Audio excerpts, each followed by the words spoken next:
Salut à tous, bienvenue dans cette nouvelle vidéo. Aujourd'hui, nous allons apprendre à créer un correcteur orthographique simple. Donc, j'ai téléchargé un fichier TXT qui contient 23 000 mots de la langue française. Je vais laisser dans la description de la vidéo le lien si vous voulez le télécharger. Ce qu'on va faire tout de suite, on va créer la base de données qui va accueillir notre fichier TXT. Donc ici, sur l'interface de phpMyAdmin, créer une base de données, je vais l'appeler Dico pour dictionnaire. Créer. Dans cette base de données, on va créer une table. Ici, j'actualise.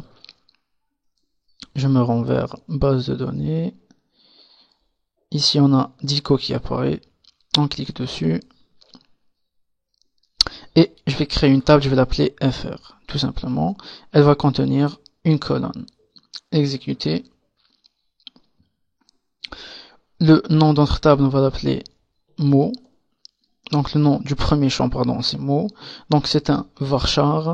Et on va dire comme taille maximale 50. Sauvegarder.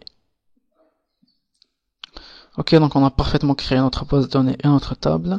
Ce qu'on va faire tout de suite, je vais créer un fichier PHP, je vais l'appeler function.php. On va charger notre fichier .txt dans notre base de données. Donc je me connecte à base de données avec le MySQL Connect. Ici un localhost root et il n'y a pas de password. On rajoute un ordi. Je sélectionne ma base de données avec MySQL Select DB qui se nomme Dico. On vient de le créer à l'instant.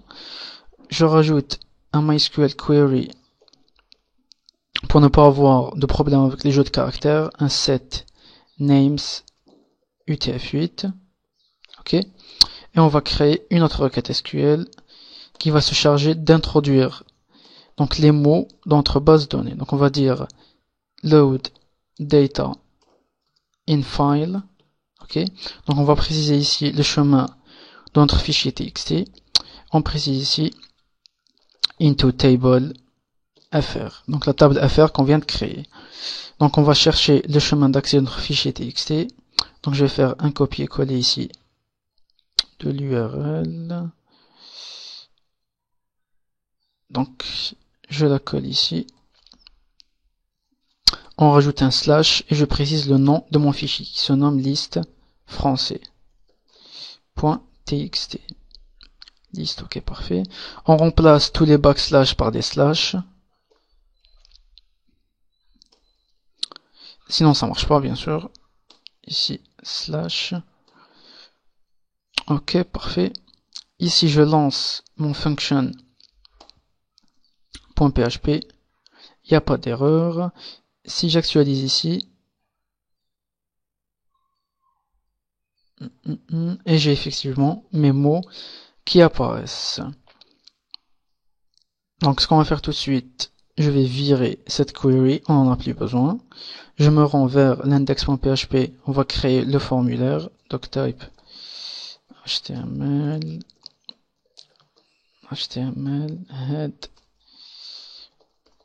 head.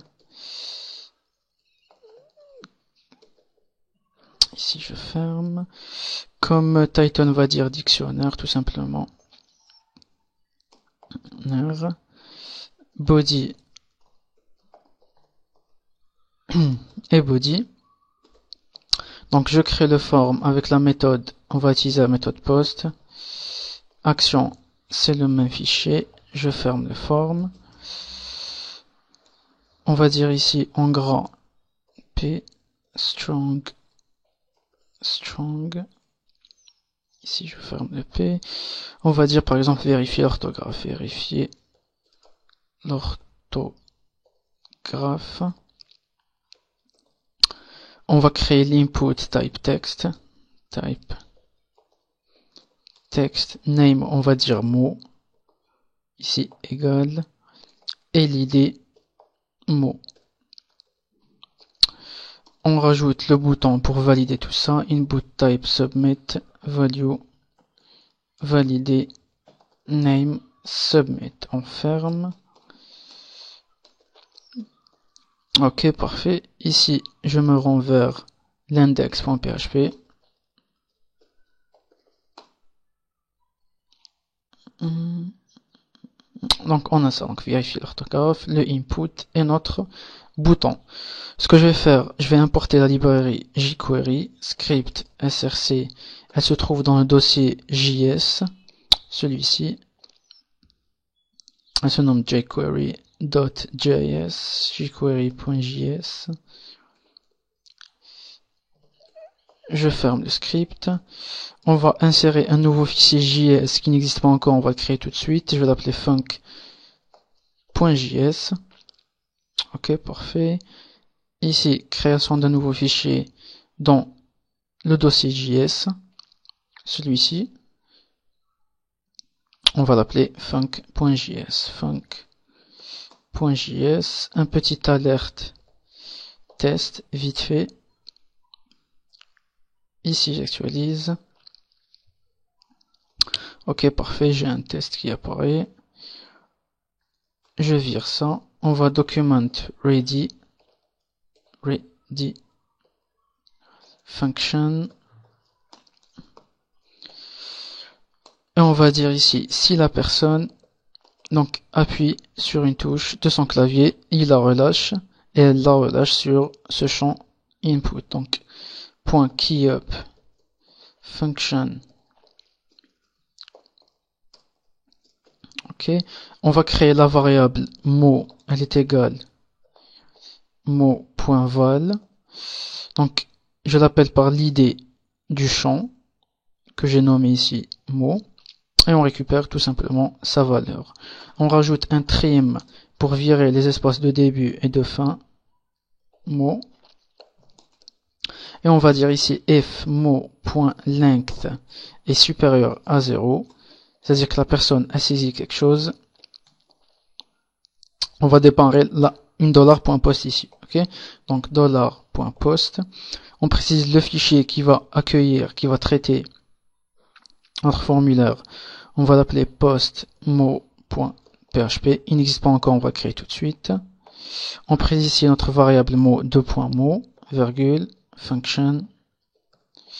La fonction renvoie les datas.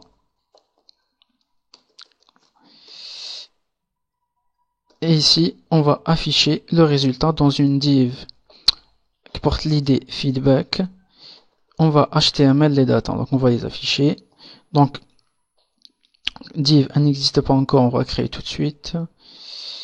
Ici, div id feedback, div. Ok, parfait. Ici, function.js, ok. Donc, on va créer le post mot.php. Donc, post-mot.php. On va echo test pour le test. J'appuie sur lettre et j'ai effectivement un test ici qui apparaît. Donc, je vais arrêter la vidéo ici. On se voit dans la deuxième partie.